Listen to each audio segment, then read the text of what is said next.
میرے آقا کریم صلی اللہ علیہ وسلم نے ارشاد فرمایا، صحابہ کرام نے پوچھا یا رسول اللہ میں بیویوں کے ساتھ کیسا سلوک کروں؟ تو میرے آقا نے فرمایا جیسا کھاتے ہو ویسا کھلاؤ،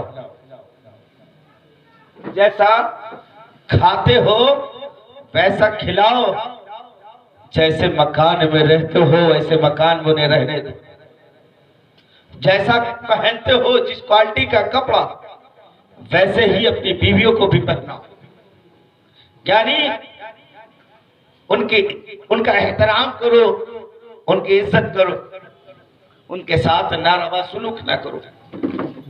اب تو چھوٹی چھوٹی باتوں میں گھر ٹوٹ جاتے ہیں، بکھر جاتے ہیں، اللہ عقل عطا فرمائے۔ یہ چھوٹی چھوٹی باتوں پہ گھر کو توڑ دینا، ٹکڑوں میں تبدیل کر دینا، یہ مسلمانوں کی شان نہیں ہے۔ مسلمان تو متحمل پیدا کیا گیا ہے، صبر کرنے والا پیدا کیا گیا ہے۔ کون سی جگہ ہے جہاں یہ کھٹپٹ نہ ہو؟ کسی شاعر نے کہا تھا محبت میں جفا ہو تبھی تو مزہ، جفا جو عشق میں ہوتی ہے، اگر محبت میں جفا نہ ہو تو پھر محبت میں مزہ بھی نہیں ہے۔ یعنی جب وہ روٹھے تم مناؤ، تم روٹھو وہ منائے، بیوی روٹھے شوہر منا لے اور شوہر روٹھے تو بیوی منا لے۔ اگر انا آ گیا، اگر دونوں میں سے کسی میں انا آ گیا تو سمجھ لو پھر زندگی میں تباہی ہی تباہی ہے، بربادی ہو۔ انا کا دخل نہ ہو میاں بیوی کے رشتے میں، انا نہ آنے پائے۔ اگر زندگی میں انقلاب چاہتے ہو تو انا نہ آنے پائے۔ آج تو حال اور نوبت یہاں تک آ گئی ہے کہ اگر دال میں نمک کم ہو جائے تو شوہر اس پہ طلاق دے دیتا ہے۔ دال میں نمک کم ہو جائے، حضرت گواہ ہے، مسائل آتے رہتے ہیں، کیا وہ کس بنیاد پہ؟ دال میں نمک کم ہو گئی، بات بڑھ گئی، میرے منہ سے طلاق نکل گیا، اب راستہ نکال دے۔ ایسے افراد بھی دنیا میں ہیں جنہیں ایک ذرہ بھر علم نہیں ہے۔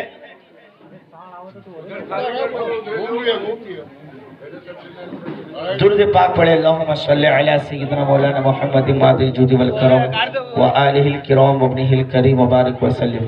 ایک بار اور درود پاک پڑھے، اللہم صلی علی سیدنا مولانا محمد مادِ الجود والکرم وآلہ الکرام وابنہ الکریم وبارک وسلم۔ تو چھوٹی چھوٹی باتوں میں میاں بیوی کے مابین طلاق کا لفظ استعمال کرنا یہ غیر شرعی ہے، غیر شرعی ہے۔ شریعت کا حکم کیا ہے؟ مقدس قرآن کا حکم کیا ہے؟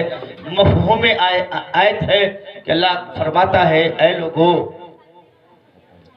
اگر بیوی بدخلق ہو، اس کا اخلاق اچھا نہ ہو، وہ آپ کے حکم کی مطیع نہ ہو، وہ آپ کے حکم کی فرما بردار نہ ہو، شریعت کا مذاق بناتی ہو، شریعت کی دھجیاں اڑاتی ہو، تو رب فرماتا ہے اے لوگو بیوی کو سمجھاؤ، نصیحت کرو، اسے سمجھاؤ، نصیحت کرو۔ اس کے باوجود بھی اگر وہ نہ مانے تو پھر بستر علیحدہ کر دو۔ میاں اور بیوی کا بستر علیحدہ کر دو۔ لیکن ایک بات اور ہے کہ میاں اور بیوی کا بستر علیحدہ ہو، اس کا اثر بچوں پہ نہ پڑے۔ سب سے پہلے بچے جان جاتے ہیں ہمارے میاں اور بیوی کا، ہمارے والدین کے مابین جھگڑا ہوا، بچوں پہ اثر نہ پڑے۔ تو فرماتے اللہ فرماتا ہے بستر علیحدہ کر دو، کیونکہ بستر کا علیحدہ کرنا یہ ایک ایسی اذیت ہے عورت کے لیے، ایک ایسی اذیت ہے عورت کے لیے جس کو عورت برداشت نہیں کر سکتی۔ اگر بستر علیحدہ کر دیا جائے تو عورت اس اذیت کو برداشت نہیں کر سکتی۔ پھر آقا اللہ فرماتا ہے اس کے باوجود اگر ان میں سدھار پیدا نہ ہو، تبدیلی نہ آئے، تو پھر ہلکی ضرب مارو، ہلکی مار مارو، اور اس کے باوجود بھی تبدیلی نہ آئے تو معاشرے کے چند افراد کو بٹھا کر پنچایت کرو، جسے پنچایت کہتے ہیں اپنی زبان میں، اس کے باوجود بھی اگر انقلاب نہ آئے، تبدیلی نہ آئے، اب شریعت کا حکم یہ ہے کہ اب تم اسے طلاق دے۔ سوچو کتنے باتوں کے بعد طلاق کا حکم ہے، لیکن آج کا حال یہ ہے کہ کچھ کرے نہ کرے سب سے پہلے طلاق دیتے، سب سے سستی چیز وہ طلاق پاتے ہیں۔ یہ بھول جاتے ہیں کہ کسی نے اپنا خون جگر دیا ہے، کسی نے اپنے نور نظر دیا ہے، کسی نے اپنا خون کا جگر کا ٹکڑا دیا ہے۔ یہ بھول جاتے ہیں کہ طلاق دے کے ہم کس کی زندگی کو تباہ و برباد کر رہے ہیں۔ یہ بھول جاتے ہیں کہ ایک نہیں انیک گھر تباہ ہوں گے، آپس میں برائیاں ہوگی، نہ جانے کتنے لوگ تباہ و برباد ہو جائیں گے۔ اس بوڑھے باپ سے پوچھو جس کی بیٹی کو طلاق دے کے جب اس کے میکے میں بٹھا دیا جاتا ہے تو باپ کے دلوں سے کتنی آگے نکلتی ہے۔ اس ماں سے پوچھو جس کی بچی کو طلاق دے کے میکے بھیج دیا جاتا ہے، ماں کی دلوں آنچل اٹھا کے نہ جانے کتنی بددعائیں دیتی ہے۔ جب یہ چیزیں ہمارے اندر ذہنوں میں یہ بات بیٹھے گی کہ جسے ہم لائے ہیں اس کو سنوارنا، اس کو سدھارنا، یہ ہماری ذمہ داری ہے۔ ہم چھوٹی چھوٹی بات پہ طلاق دیتے ہیں کہ کب قوم مسلم سورے گی۔ اور طلاق کے بھی کچھ طریقے ہیں۔ میرے آقا فرماتے ہیں کہ طلاق کی 3 صورتیں ہیں۔ ایک طلاق بدعت ہے، ایک طلاق احسن ہے، ایک طلاق سنت ہے۔ طلاق بدعت کہتے ہیں کہ ایک بارگی 3 طلاق دے دینا۔ عموماً مسلمان اسی میں ملوث ہے، طلاق طلاق طلاق، جا میں نے تجھے طلاق دیا طلاق دیا طلاق دیا۔ کبھی غور کیا ہے کہ رب نے مردوں کو طلاق کا اختیار کیوں دیا، عورت کو کیوں نہیں دیا؟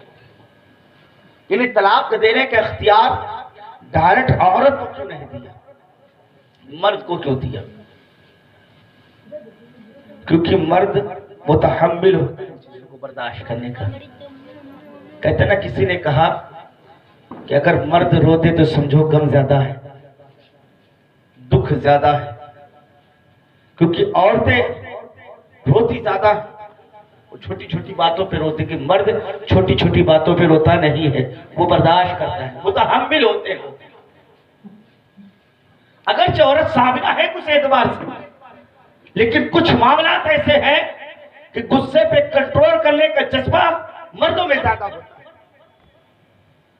اگر عورتوں کو ان چیز کا اختیار دیا جائے نا تو ہر گھر میں نہ جانے کتنے طلاق ہو جائیں، کیونکہ کچھ ایام مہینے میں کچھ ایام عورتوں پہ ایسے آتے ہیں کہ جن میں ان میں چڑچڑاپن پیدا ہو جاتا ہے۔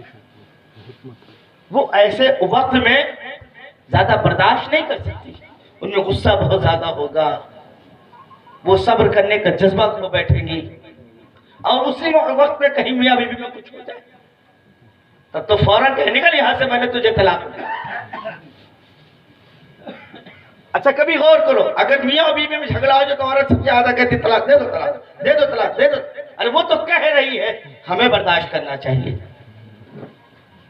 اللہ نے اسی لیے مردوں کو طلاق کا اختیار دیا، مطلق انہیں بھی نہیں چھوڑا، انہیں بھی خلا کی اجازت ہے، لیکن طلاق کی اجازت مردوں کو ہے۔ تو جب رب نے چنا ہے طلاق کا اختیار دیا ہے تو پھر اس اختیار کا ناجائز حرکت نہ کرے، ناجائز استعمال نہ کرے کہ رب نے تمہیں چنا ہے طلاق دینے کا اختیار دیا، تو پھر طلاق کا یہ چھوٹی چھوٹی باتوں پہ کیوں طلاق دیا جا رہا ہے؟ ان چیزوں میں تبدیلی لانی چاہیے۔ تو 3 طلاق سے تو ترنت طلاق واقع ہو جاتی، اور ایک ہے طلاق سنت۔ طلاق سنت کہتے ہیں زمانے طہر میں ایک طلاق عورت کو دے دے اور اس کے بعد عورت عدت گزارنا شروع کر دے، پھر ناپاکی کے ایام آئے، پھر زمانہ طہر کا آئے، پھر دوسری طلاق واقع کر دی جائے، پھر ایام ناپاکی کے ایام گزر جائے، پھر طہور کا زمانہ آئے، پھر تیسری طلاق واقع کر دی جائے، ایسے عدت بھی پوری ہو جائے گی اور 3 ماہ سوچنے اور سمجھنے کی اس سے مہلت اسے ملے گی۔ یہ طلاق سنت ہے۔ طلاق احسن کیا ہے کہ بیوی کو صرف 1 طلاق دی جائے اور پھر عدت کے لیے چھوڑ دیا جائے، اور عدت سے جیسے ہی نکلے گی وہ کسی اور سے نکاح کر سکتی ہے، آپ کسی سے اور کر سکتے ہیں، لیکن اس میں فائدہ یہ ہے کہ اگر پھر چاہا ہو جائے تو پھر نکاح ہو سکتا ہے بغیر حلال کے۔ تو ان چیزوں سے بچنا چاہیے، ان چیزوں میں تبدیلی لانی چاہیے۔ کسی اللہ والے سے پوچھا گیا نا، میاں بیوی میں انبن، تعلقات خراب، اللہ والے سے پوچھا جاتا بتاؤ کہ تمہارے میاں بیوی میں کیا ہو گیا؟ کہا گھر کی بات ہے، کیوں بتائیں؟ گھر کی بات ہے کیوں بتائیں؟ کچھ دن معاملہ چلتا رہا، تعلقات زیادہ خراب ہو گئے، مسئلہ طلاق پہ سمجھوتا ہوا، شوہر نے بیوی کو طلاق دی، وہ رخصت ہو کے گھر چلی گئی۔ عدت گزارنے کے بعد پھر لوگوں نے پوچھا ذرا بتاؤ تو، اب تو بتا دو طلاق کیوں دیا تھا، اب تو گھر کی بات نہیں رہ گئی، وہ تو پرائی ہو گئی۔ تو اللہ کے ولی فرماتے ہیں، اللہ کے اوپر غزیدہ بندے فرماتے ہیں، جب بیوی تھی تب تو بتایا نہیں، اب تو میرے لیے غیر محرم ہو گئی، میں اس کے راز کو فاش کروں۔ اب تو غیر محرم ہو گئی، اب اس کے راز کو فاش کیوں کروں؟ تو اگر ایسی فکر ہمارے اندر ہے، ایسی سوچ ہمارے اندر آ جائے، میاں بیوی میں انبن ہونا ہے، تعلقات میں کچھ نہ کچھ اتار چڑھاؤ آتے ہیں۔ میرے آقا کریم صلی اللہ علیہ وسلم نے فرمایا، عائشہ جب تم ناراض ہوتی ہو تب بھی میں جان جاتا ہوں، جب خوش ہوتی ہو تب بھی میں جان جاتا ہوں۔ حضرت عائشہ صدیقہ رضی اللہ تعالی عنہا عرض کرتی، یا رسول اللہ، میری ناراضگی اور میری خوشی کا علم آپ کو کیسے ہو جاتا ہے؟ آقا فرماتے، عائشہ جب تم ناراض ہوتی ہو تو کہتی ہو ابراہیم کے رب کی قسم، جب ناراض ہوتی ہو تو کہتی ہو ابراہیم کے رب کی قسم، عائشہ میں جان جاتا ہوں کہ عائشہ مجھ سے ناراض ہے، مجھ سے خفا ہے، اور جب تم خوش ہوتی ہو تو کہتی ہو محمد کے رب کی قسم، میں جان جاتی ہوں، اب میں جان جاتا ہوں کہ عائشہ خوش ہے، مسرور۔ تو جب وہاں خوشی اور